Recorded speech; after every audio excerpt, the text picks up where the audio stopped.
Hi everyone, today we're going to talk about the neck and larynx anatomy in this video.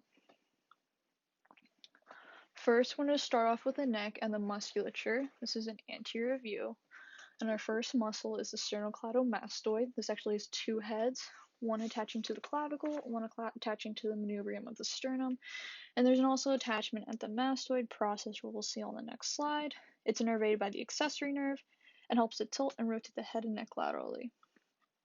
Next, we have the sternohyoid muscle. This is attached to the manubrium of the sternum and the hyoid bone, which is up here. This is innervated by part of the cervical plexus and is involved with depression of the hyoid and larynx to help with swallowing and speaking. Finally, on this slide, we have the sternothyroid muscle. This is attached to the manubrium of the sternum and the thyroid cartilage, which we'll talk about later. They're the same innervation and action as the sternohyoid. It is innervated by part of the cervical plexus, and it's involved with depression of the hyoid and larynx. Here's a lateral view, and you can see the mastoid process attachment of the sternocleidomastoid. But our next group of muscles will be the scalene muscles. You have your anterior scalene, your middle scalene, and your posterior scalene. All of these are attached to the cervical spine and a rib, the first rib for the anterior middle, and the second rib for the posterior scalene. Generally, these are innervated by the brachial plexus, and they are involved with elevation of the upper ribs, as well as tilt and rotation of the head and neck, like the sternocleidomastoid. Next, we have the omohyoid bone. This has two bellies, a superior and inferior belly, attached by the intermediate ligament. It's attached to the hyoid and to the scapula. It's innervated by the cervical plexus and is involved with depression of the hyoid and larynx during swallowing. Finally, we have the posterior digastric. There's also an anterior, which it's attached to, which we'll see on the next slide. This is attached to the hyoid bone and the mastoid process. It's innervated by the facial nerve, and it elevates the hyoid and depresses the mandible. Here we're looking at anterior inferior view of the head, so as if you're looking up at the chin. Here's the mandible for reference. And for our first muscles, we will see the posterior digastric again, as it attaches to the anterior digastric. The anterior digastric attaches to the mandible and the hyoid bone. It is innervated by the mandibular branch of the trigeminal nerve, and it elevates the hyoid and depresses the mandible. Then we have the stylohyoid bone. This is attached to the styloid process of the temporal bone and the hyoid bone. So a lot of these muscles, the names indicate what their attachment points are. This is innervated by the facial nerve, helps elevate and retract the hyoid, as well as depress the mandible. Finally, we have the mylohyoid bone. This is actually the floor of the mouth. The tongue sits on top of this. Is attached to the mandible and the hyoid bone, and it is part of the mandibular branch of the trigeminal nerve. That's what innervates it. It elevates the tongue and depresses the mandible. Now we're going to move on to the nerves of the neck. Only 4 of them. Here's a hypoglossal nerve right up here, nerve 10. It is somatic motor innervation to the tongue muscles, which is why it's near the mylohyoid bone. Mylohyoid muscle, sorry. Here we have the phrenic nerve. It's kind of hidden by the vagus nerve, but it's back there. And we learned about this earlier, it innervates the diaphragm. Here's the vagus nerve. This is general sensory information to the larynx, as well as motor innervation to the muscles of the pharynx and larynx. And finally, we have the brachial plexus. This doesn't show any of the branches or anything, just basically the start and general location of the brachial plexus. Now to vasculature. This is the arteries of the neck. We have the common carotid artery, which splits off into the external carotid and the internal carotid. Then if we look at the veins, we have one main vein that we're going to talk about, which is the internal jugular vein. There's also an external, but the internal jugular takes a majority of the blood from the head and neck and brings it back down to the heart. And going back to the arteries, we have a thing called the carotid sinus. This is where, from the common carotid artery, there is a split of the external and internal. And inside of this is it's a reflex area and consists of baroreceptors to monitor blood pressure. And this is because of a branch of the glossopharyngeal nerve. When you think about this, you can take your pulse at this area and you can feel your heart rate, but there is danger to this. If you press too hard, you can actually slow down your blood pressure and your heart rate, and it can cause you to pass out. Now we're going to talk about two glands of the neck area. We have the submandibular gland and the thyroid gland. Submandibular gland is innervated by the facial nerve and it produces saliva. You can see it here on the cadaver image. It's a little more on the lateral side of the neck here. And then we have the thyroid gland. It is the largest gland, producing mainly T3 and T4 hormones to regulate metabolism and protein synthesis. It has a butterfly shape, as you can see, which in this image is covered by the muscles. Now we have a clinical case based on some of the information we just talked about. So from the information, a 64-year-old man reports persistent pain and swelling in the right floor of his mouth, like the submandibular region. He has increased swelling and pain when he's eating, and increased pain with sour and acidic foods. He is a smoker, and when the physician palpates around that region that he's experiencing pain and swelling, he prompts for further imaging. So a CT scan is done, and it shows that there is a mass there, and it's decided that the diagnosis is right submandibular gland sialolithiasis, which is basically a salivary stone.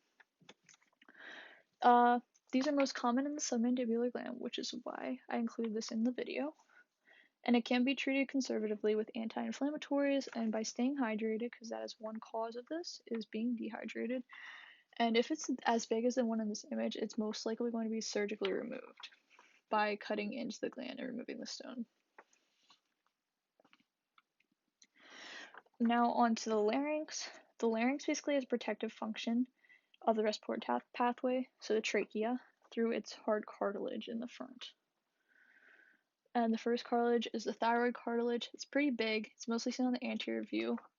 And it also contains where your Adam's apple would be, right about here.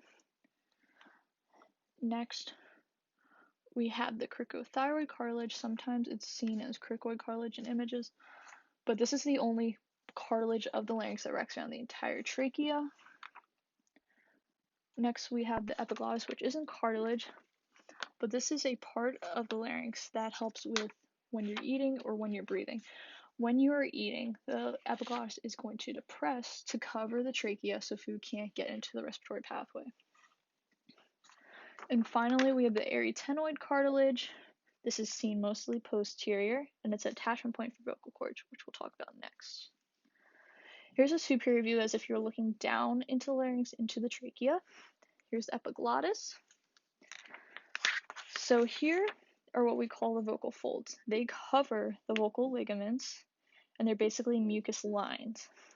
And the vocal ligaments help create sound and change pitch. When you get them tighter and when they're closer, you're going to have a high-pitched sound.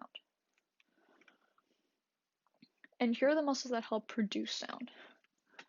There are the lateral cricoarytenoid muscle right here. It's on both sides. Basically above that is the cricothyroid muscle right here. Then you have your transverse arytenoid muscle. This one's hard to see, but if you look at the oblique arytenoid muscle, the transverse is basically a sheath right under it.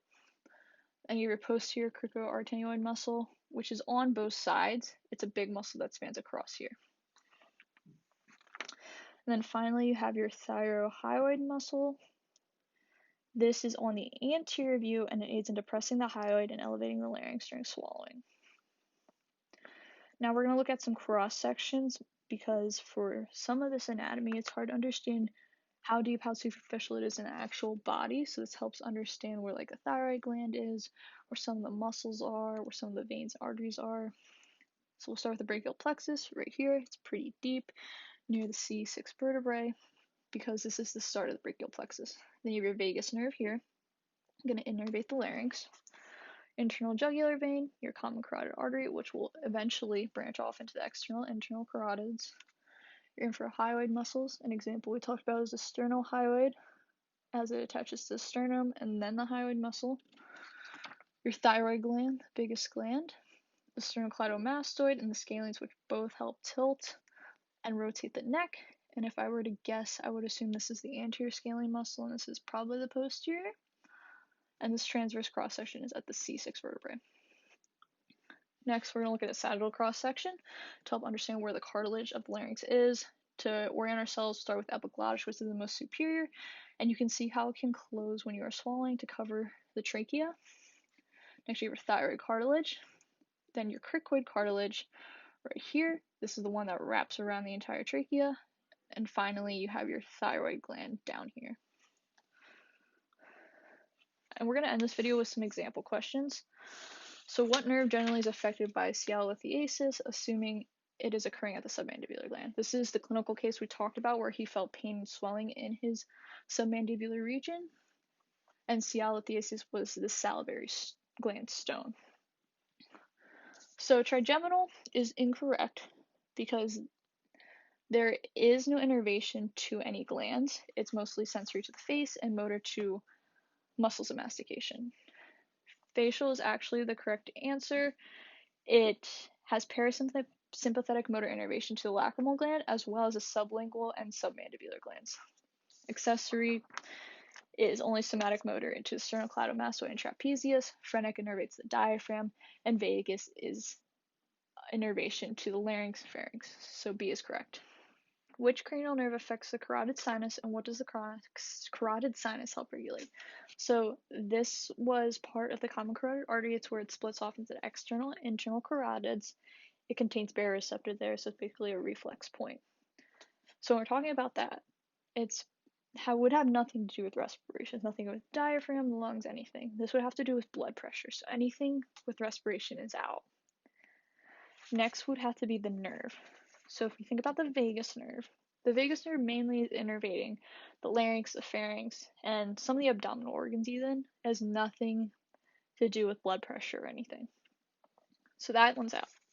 So that means A and D are out. Hypoglossal, well, that only has somatic innervation to tongue muscles, so that one's also out. So the answer here is glossopharyngeal and blood pressure. So answer E.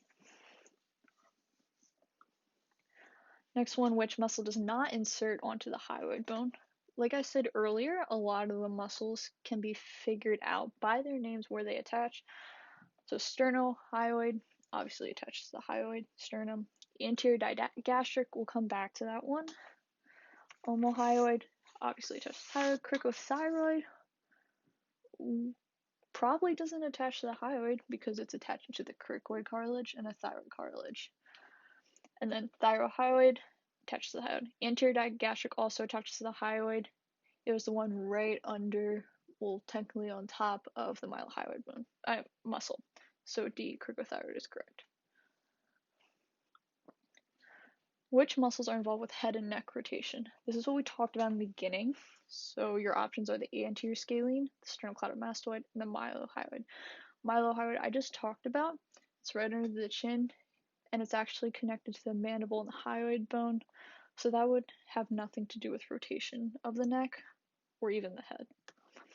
Anterior scalene, the scalene group, has attachment points on basically the shoulder area, neck area, and attaches back up to the head. So that would be involved with head and neck rotation, and the same thing with sternocleidomastoid. So the answer here is E. Final question. Laryngitis causes a raspy voice due to inflammation in the throat. Which structure of the larynx is affected? So anything with itis means there's inflammation occurring. Laryngitis means larynx is affected. When we talk about the larynx, we'd have to think about what is causing vocal sounds to be made. So that could be maybe some of the muscles, or is it inside near the trachea? So epiglottis has nothing to do with that. It's about blocking off the trachea when we're swallowing food. Transverse arytenoid muscle, possibly it does help create sound, but more likely it would be that you couldn't create higher pitch sounds, you couldn't move the ligaments as much. Thyroid cartilage, again, that's just protection for the larynx. So the answer here is vocal folds, which do cover the vocal ligaments, which actually produce the sound. And that is the end of this video. Here are the references. Thank you for watching.